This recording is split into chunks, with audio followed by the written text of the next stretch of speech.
neo-noir film out of the past. You have Kathy, played by Jane Greer. In the scene, she embraces Robert Mitchum, the great noir. Robert Mitchum would fit in this movie. And she says the line, "I don't want to die." But Robert Mitchum says, "I don't want to either, babe, but if I have to, I'm not going to be the first." This is kind of what the whole epitome of this movie, Sin City. There's a lot of self-death in this film, but Yes. they're definitely not the first ones done. So if I gotta die, I'm taking people with me. There you go. That's Why isn't that a byline for this movie? So we're gonna talk about Sin City. He has not one. just He's the got, books. Yeah, I have one. But we're definitely gonna talk about the movie Sin City from director Robert Rodriguez, co-directed by Frank Miller, and special guest director Quentin Tarantino today.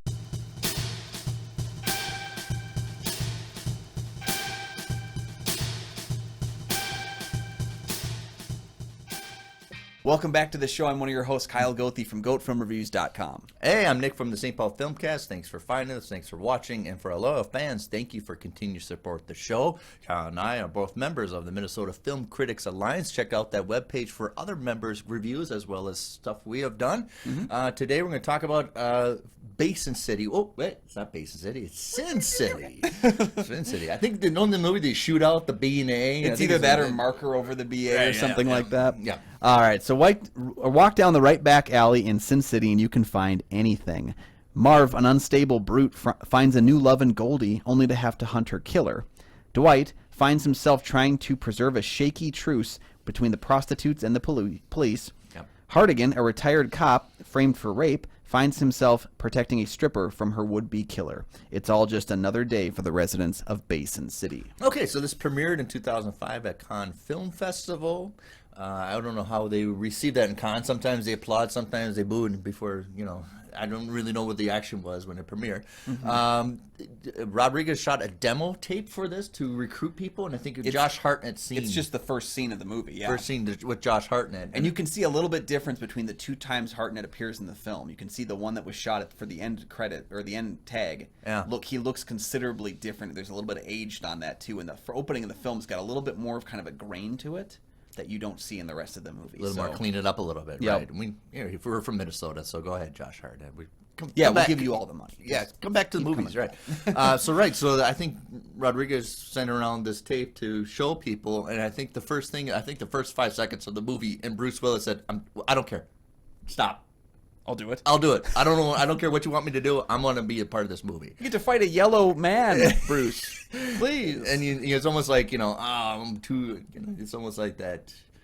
I'm one last effort to do something right. Yep. Even though people think I'm the devil, or evil. Yeah, exactly. Like there's something wholly special about the three stories that they picked, and I have to say one of the things I love about the movie is how Miller and Rodriguez kind of worked the order in, because I've said before, this is essentially an anthology. Anthology films have a very specific order to them, and they work better in that order. When we talked about the Animatrix, the version on the Blu-ray is not the order that's on HBO Max. Right. And the order on HBO Max doesn't work as well as the order that's on the Blu-ray. That Blu-ray works better. They did a wonderful something where if you have to organize it this way, and it really works out well. I have an issue with the extended cut that's on this Bluray. I don't like the extended cut. I actually prefer the theatrical cut, because the extended cut is just a longer version of the same story, and they don't have they don't bleed into one another. There's no credits. There's nothing. It's just the story after story after story, and it doesn't flow at all. So this is one of the rare times the extended cut doesn't work for me at all. Interesting, because I think with an anthology, the danger is you start one story, you deflate, and maybe the next one it's not going to be as if you go dour, you got to go up again. And I think they did a wonderful crafting, maybe bleed in the other story a little bit and come back with the next one. Yep, and the ways that they hint at each other, too. Like, again, throwing in the first scene of Willis's character, of Hartigan, early on in the film is a great idea, because then you can showcase passage of time, and you also get us to not think about who little Nancy Callahan is. We kind of forget because we don't realize there's a passage of time. She's all grown up. Yeah. Right. And then having Dwight show up in Marv's story when he doesn't, I mean, he's there, but I don't think he speaks in the graphic novel, but he is at the bar, and giving him a moment to describe Marv shows a little bit of interaction with them. Things work out really well in terms of how they move from story to story here, and it's important. It's like we talk about, like when you're a kid and you make a mixtape for someone. You're not going to do that anymore, but like we used to. Mixtapes matter. The order is important, okay? All right, yeah. Right. Compilation, like concept albums. Yeah. You know, you don't do that anymore, really. Yeah, the way you record that story order is important, and I'm gonna keep saying it. So Roger Ebert loved this movie. He loved where the direction of the film cinema is going to be taken. This is completely 100% green screen. Yep. I think they shot this in Austin City, Texas, inside almost Rodriguez's garage. Yeah, and it's not just a green screen, like it's a green building perhaps, because the camera is still moving, and the way they set up like the car driving too, it's on a pedestal, and the car actually Right, turns. they turn the car on so that they can get a good shot. But Yeah, it's on a pedestal, and they just kind of rotate it so it looks like it's down a winding road. yeah, it's really cool if you look at the behind the scenes on this thing, because just how they tackled it with a vision of just green is staggering to me. I remember the scene in Empire Movie Magazine where they're making the movie, and it's this green screen with a big, gigantic studio fan and like the Corvette on the pedestal. I was like, what are they doing? Yep. And it had the trench coat and everything. It's like, I love noirs. If you put a guy in a trench coat all scarred up, I'm going to be interesting. Yeah, but I think Marv is the best. I mean, that's one I really like. That's why I got the copy of it. I do like Marv. Marv is the most noir story you'll find in the movie. He's condemned. It's the most classic. You know, it hits all the beats. And this movie is supposed to be a little cliche because the stories are meant to be homages to what came before. So you're supposed to kind of expect the storytelling beats and hopefully have a few surprises, like what we find out about Jackie Boy in the second story. Like, those are surprises I didn't see coming. Marv's story kind of hits all the notes, but it does it very well. And it's a powerhouse for Rourke as an actor, you know, who had kind of disappeared up until that point. Right. I remember the quote, him saying, I felt like this character for many years. Yeah. Yeah. And the great speech, I almost think Mickey Rourke said it. It's in the book, but for him, it's like, I don't like the new cars. They almost look like electric razors nowadays. Yeah. They don't have any style to them. He's got a number of lines that really evoke the whole film. Like, we're going back to the bad days, the all or nothing days. They're back and they're not going anywhere. Like, I think that is an iconic set of lines that he shares in the film, and I think it's a great story to start with. Again, going back to the order, this is the best story to do completed all the way through because it tells you what story we're hearing, and especially with where his story ends. If you didn't know this was an anthology, it'd be pretty shocking about 40 minutes in. Right. Yeah. I think if you didn't know the source material, I think you can enjoy the ride a little bit better. Yep. Yeah, I'd seen this before I read any of the books, and then I just slowly started picking up the books one by one because I was aware of Sin City, but never actually read it. If I was a college kid when this came out and then nitpicking, well, I was after college, and the books came out when I was in college. But then, like, Dwight's bald. Why do they have Clive Owen? Right, he's supposed to have reconstructive surgery. And that was my nitpicking college snottiness. I think, the question was how were they going to tackle Dwight, because Dwight had, for those of you who don't know, had already appeared in a story in A Dame to Kill For, which was the second book, which is not included in this film, but it's in the sequel. Dwight had a surgery in that book and came out looking different. So how are you going to tackle the way he looks in the second story if you haven't actually covered him in the first story? It's a confusing workaround. They kind of tackle it with the sequel a little bit, but not as well as they could have. It comes out being something where, like, if you get a good actor, they add to something. And he doesn't really look like Clive at all. But Clive Owen's a good actor, and I adore him. So put it. Right. It works. It's just like I said, it's just me nitpicking. Yeah. Being a doofus. Which is funny though, because Mickey Rourke with all that makeup on looks exactly like Marv.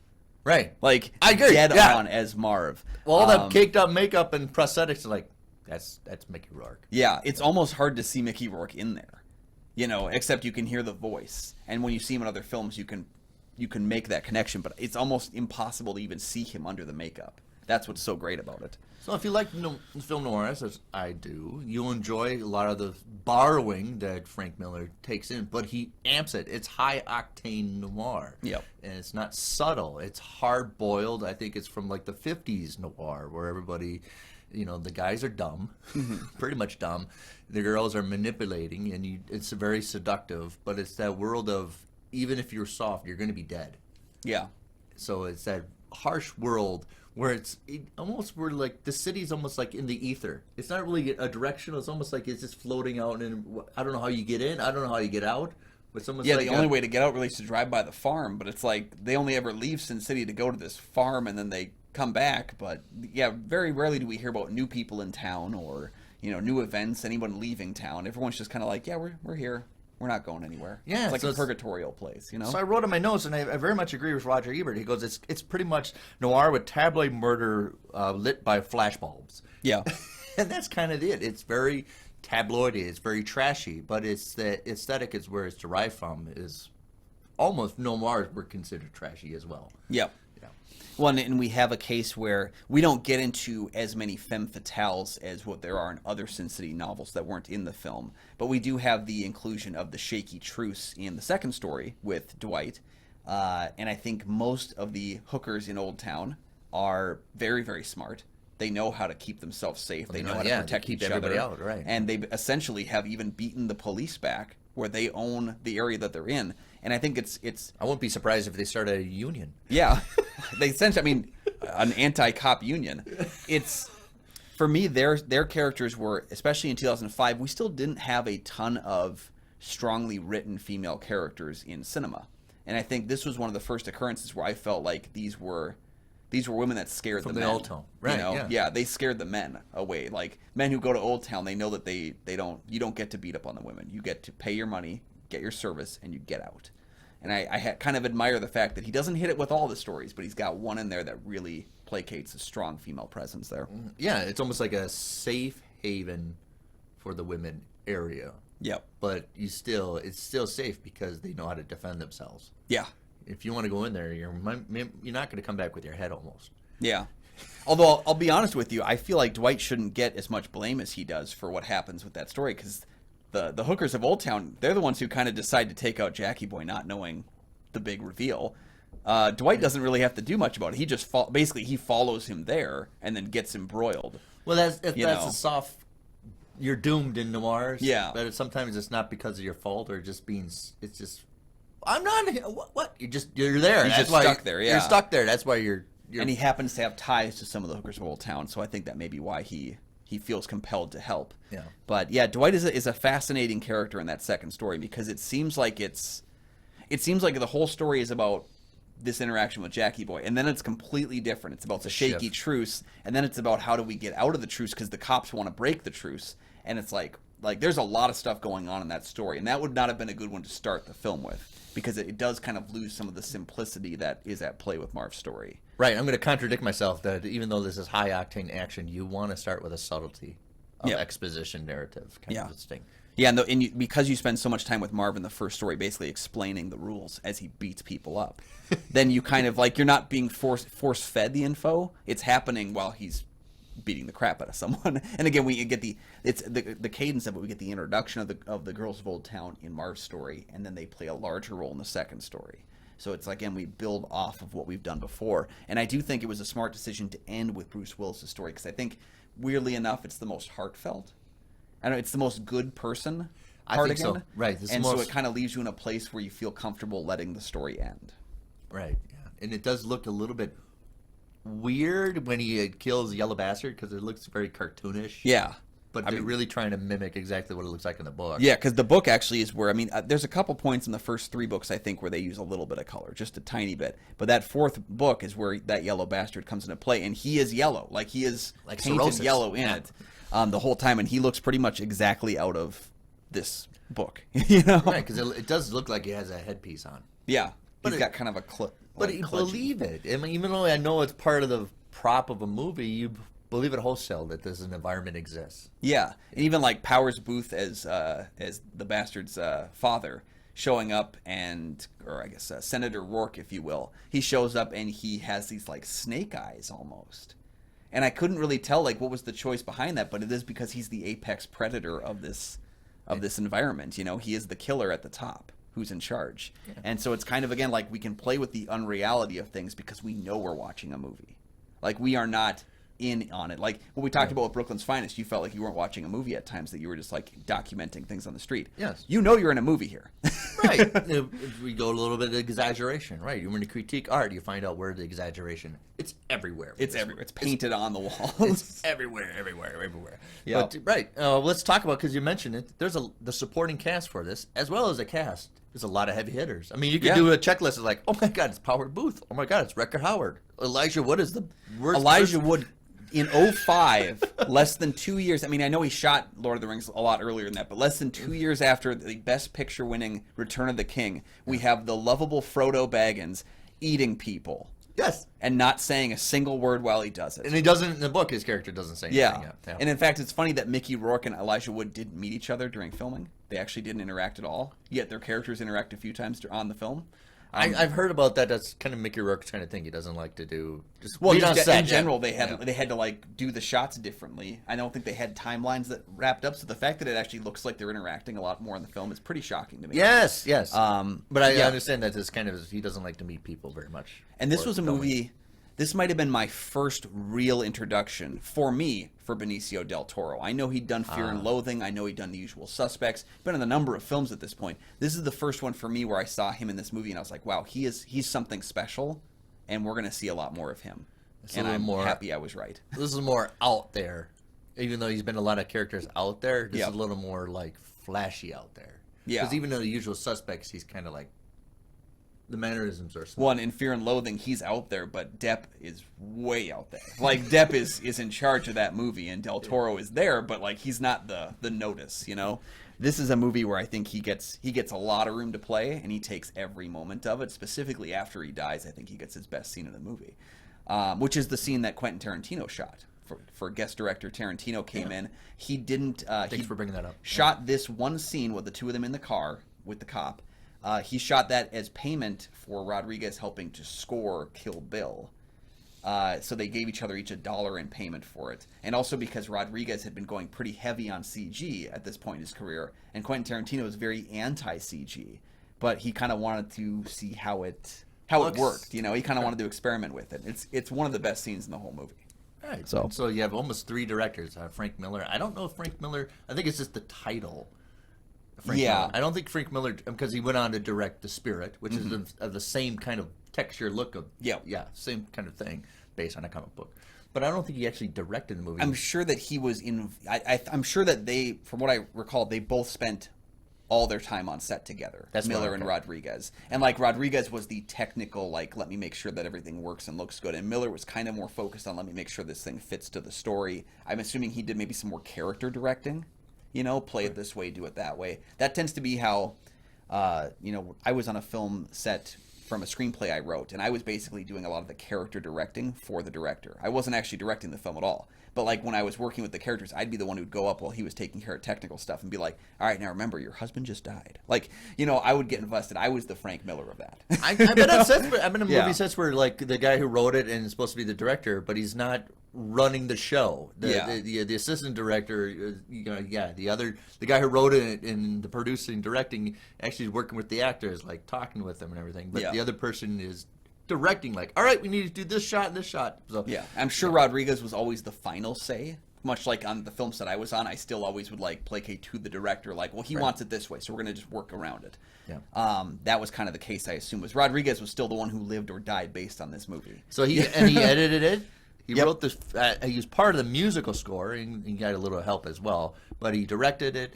He dropped his union card for directing, so you can put Frank Miller on the title. Their directors union doesn't. If you're the director, you're supposed to have the director's name. John Carpenter loves to do that. But then to make it work, he dropped his union card. But also, there's no script because because the actor's like, where's the script? And he's like, well, here it is. Yeah. He said he goes, I would have used the book as storyboards, but I didn't want to tear the pages out and put them on a wall. But essentially that's what they did. He called it a translation, not an adaptation.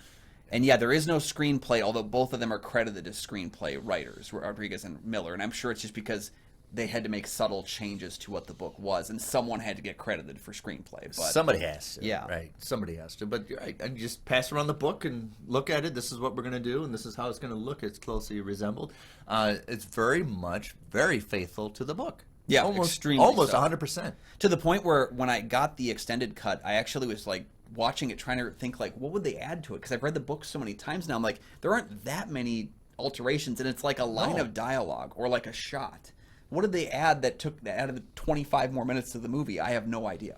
Because remember when I saw the trailer, I was like, oh my God, they're really going to do with Marv, like the cops, like the door, and he goes through the windshield. Yeah, like jumping into the cars and like how everything just, like I love that, like, the the car scene where they're both hopping the hill, and it's like no vehicle like hops up and lands like that, but it's how it looks in that book, and it's so authentic to it. Right. Yeah. So I still think it holds up. There's been a lot of people borrowing it from it, lifting up. We wouldn't have 300 without this. We wouldn't have The Spirit. A number of other films that have kind of taken on. I honestly don't think we'd have the same version of The Mandalorian if we didn't have Sin City, because The Mandalorian is ostensibly shot on a giant stage that is a movable green screen stage. And when Rodriguez actually filmed an episode for the second season of The Mandalorian, he said to himself, like, this would have changed how Sin City was made. This giant circular room that we're all in. This would have changed how that movie was done. You just changed And like, because they basically have it projected on a screen. Like it's a giant TV that goes around on that. And he's like, you could have just had the black and white up behind them. And I absolutely agree. Alfred Hitchcock would have loved this, because he loves absolute control. He loves green. Yeah, he does. But he might have not change complete control of the environment, how you want to set things up. I know he does. He likes to do exterior, but when you do interior, he likes to build the interiors.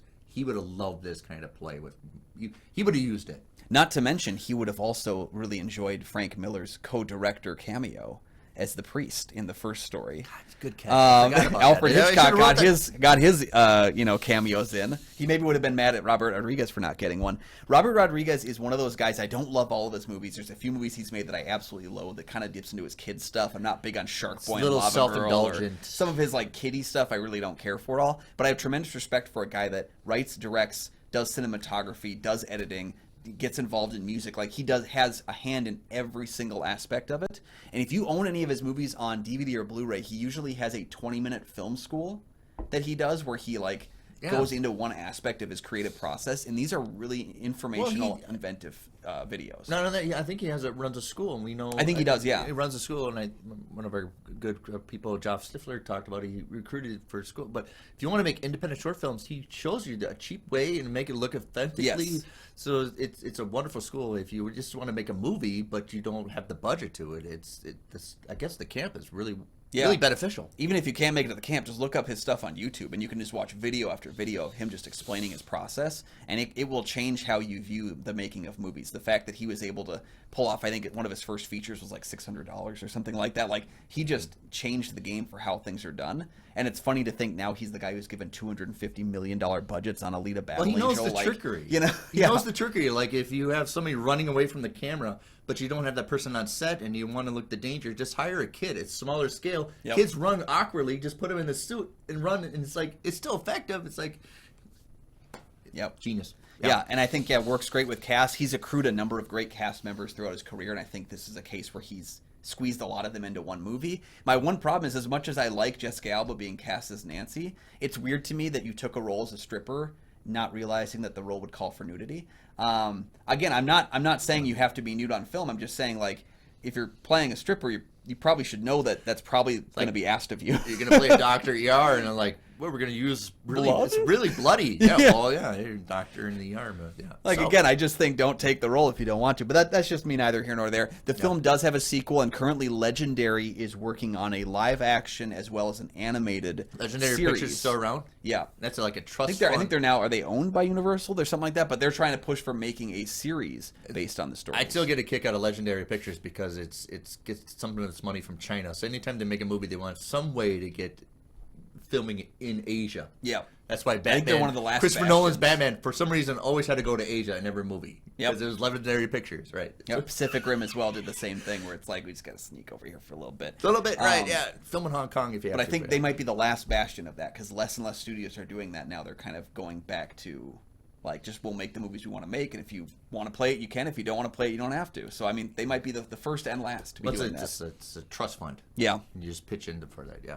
So, have you seen Sin City? My God, you should. Yeah, I hope you have. And like I said, I would say watch the theatrical cut first. If you really love it, you can check out the extended one, but I do think that the theatrical cut is the definitive version of this movie. Kind of relaunched Mickey Rourke's career. Yeah, and then, killed it again with Iron Man 2. But, ups and downs for that man, we'll just say. Let us know, your thoughts on this movie. Do you like this one over the second one, or do you like the second one over the first? What's your favorite Robert Rodriguez film? We'd love to hear your thoughts. You know what you're getting into. Yeah. Right. You know what the trailer doesn't hide what this movie is. Although I will say, funny side story, there's a friend of mine from high school that hates black and white movies.